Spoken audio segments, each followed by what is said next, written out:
আমার মেয়ে ডেলিভারি টাইমে তো ও আমাদের বাসায় কাজ করতো, আমার ময়লা কাপড় চোপড়, আমার মেয়ের হাগুমুতু পরিষ্কার করতো, আমাদের বাসায় চাকরানির কাজ করতো।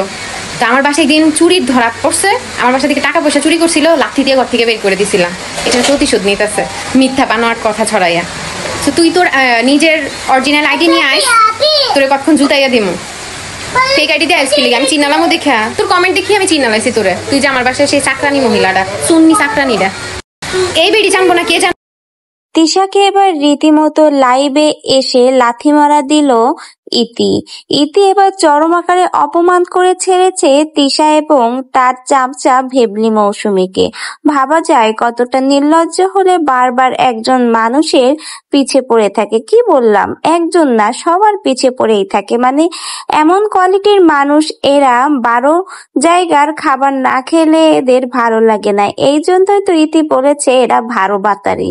ঠিকই বলেছে, এরা 12 ভাতারি, কারণ সব জায়গার ভাতই এদের খেতে হয়, না হলে পেটের ভাত হজম হয় না।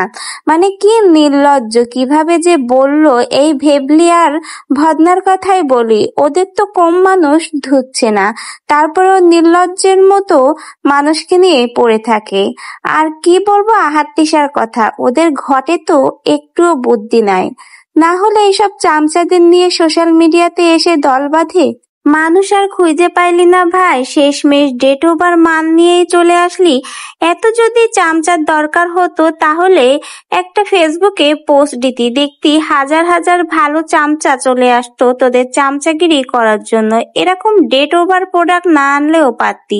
রীতিমতো এত মানুষের বাস মারা খাচ্ছিস, ধোয়া খাচ্ছিস, তারপরে তোদের লজ্জা হয় না। ইতি আপু পরাপর যেভাবে এদেরকে বাস দিচ্ছে, কোনো যদি সম্মানওয়ালা ব্যক্তি থাকে, মানে যাদের মান সম্মান আছে, এদের তো ভাই মান সম্মান নেই বলেও কোনো লাভ নাই।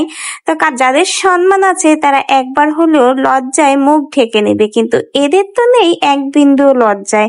তাহলে আর এদের কি হবে বলুন? বারবার বাস খাওয়ার পরেও দেখুন নির্লজ্জের মতো ফিরে আসে, আবার সেই মানুষদের নিয়েই খোঁচাখুচি লাগিয়ে দেয়।